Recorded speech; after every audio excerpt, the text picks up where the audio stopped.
सब देखने और सुनने वालों को वकारों का सलाम।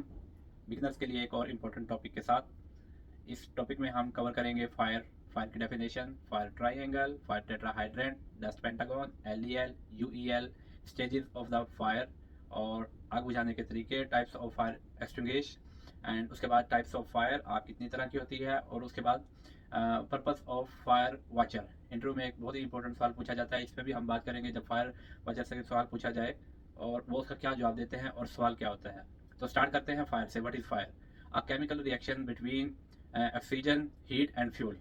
जब तीन चीज़ों का मिक्सचर बनता है, हीट, ऑक्सीजन और फ्यूल, तो इन चीज़ों में जब रिएक्शन होता है तो उसको हम फायर बोलते हैं।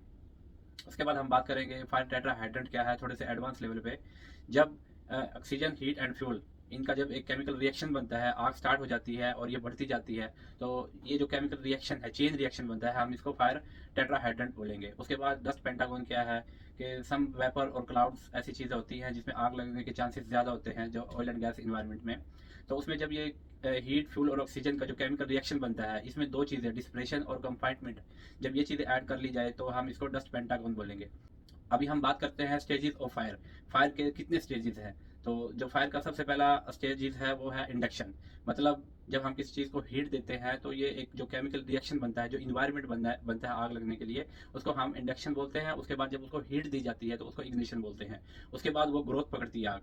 ग्रोथ पकड़ने के बाद वो अपने एक पीक पे जाती है जिसको हम स्टेडी स्टेट बोलते हैं। स्टेडी स्टेट का मतलब होता है जब कोई चीज़ इंतहाई पीक पे हो, तो उसका एंड हो, कोई चीज़ बहुत ऊपर चली जाए, वो उसका स्टेडी स्टेज रहता है। तो उसके बाद उसकी ऑक्सीजन लेवल या उसका फ्यूल लेवल जब कम कंज्यूम होकर कम होने लगता है तो वो डिके करती है। तो ये जो 5 स्टेजेस मैंने बताए हैं, induction, ignition, growth, steady state और उसके बाद डिके, ये आग के स्टेजेस हैं। उसके बाद हम बात करते हैं आग बुझाने के कितने तरीके हैं। बेसिकली आग बुझाने के 3 तरीके हैं। सबसे पहला है कूलिंग, मतलब हम उसको कूल कर दें, जो उसकी हीट है, सोर्स ऑफ हीट है, उसको हम कूल कर दें, उसको हम लो लेवल पे ले आएँ तो आग ऑटोमेटिकली बुझ जाएगी। तो उसके बाद है स्टारवेशन, मतलब हम उसको भूखा मार दें।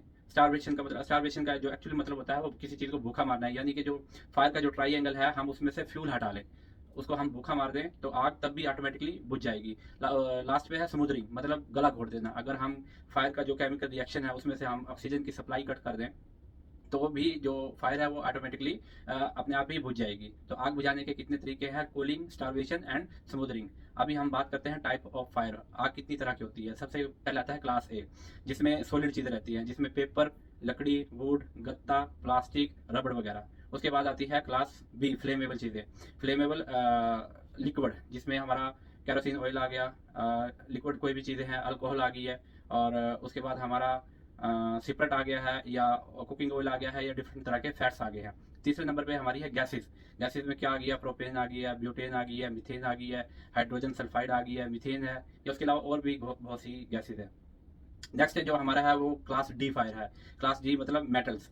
मेटल्स में क्या आ गया? मैग्नीशियम आ गया, एल्यूमिनियम आ गया, टाइटेनियम आ गया, जिंक आ गया, सोडियम आ गया। उसके बाद जो नेक्स्ट कैटेगरी है ई, मतलब इलेक्ट्रिकल फायर। और उसके बाद जो नेक्स्ट कैटेगरी है हमारी वो है के, यानी कि किचन में जो हमारी फायर होती है वो के कैटेगरी में आती है। अभी और रिसेंटली हाल ही में एक new class of fire introduce हुई है जिसको हम लिथियम फायर बोलते हैं। तो लास्ट में एक इंपॉर्टेंट क्वेश्चन इंटरव्यू में, जब फायर वाचर जब कोई आदमी फायर वाचर के इंटरव्यू के लिए जाता है तो उससे पूछा जाता है कि पर्पस ऑफ फायर वाचर क्या है, मतलब फायर वाचर को क्यों हायर किया जाता है। तो वो वहाँ पे मिस्टेक क्या करता है, वो रिस्पॉन्सिबिलिटी बताने लग जाता है कि मैं आग को बचाने के लिए ये करूँगा, फायर एक्सटिंग्विशर अरेंज करूँगा, हाउस कीपिंग का ख्याल रखूंगा, ब्ला ब्ला ब्ला। तो ये बिल्कुल गलत है। वो सवाल, आप उसके सवाल पे गौर करें, वो पूछ रहा है कि पर्पस ऑफ फायर वाचर। तो पर्पस ऑफ फायर वाचर सिर्फ 3 है। सबसे पहला जो उसका पर्पस है, फायर में नॉट अकर, मतलब आग नहीं लगनी चाहिए। इफ अकर में नॉट स्प्रेड, अगर आग लग जाती है तो वो स्प्रेड नहीं होनी चाहिए। तीसरा है if spread, loss should be minimum, अगर आग लग जाए तो उसका जो लॉस है, नुकसान की रेशो है, वो कम से कम होनी चाहिए। ये हमारा आज का टॉपिक था फायर से रिलेटेड, जिसमें हमने कवर किया फायर, फायर की definition, fire triangle, fire tetrahedron, dust pentagon, LEL, UEL, stages of fire, fire को बुझाने के तरीके, टाइप्स ऑफ फायर और purpose of fire watcher. Last में मैं आपको एक चीज़ बताता चलूँ कि जो फोम फोम का फायर एक्सटिंग्विशर होता है, वो जब किसी चीज़ पे उसको स्प्रे किया जाए तो वो एक सोपी फोम की लेयर बना देता है, जिससे उसकी ऑक्सीजन सप्लाई कट हो जाती है और आग ऑटोमेटिकली बुझ जाती है।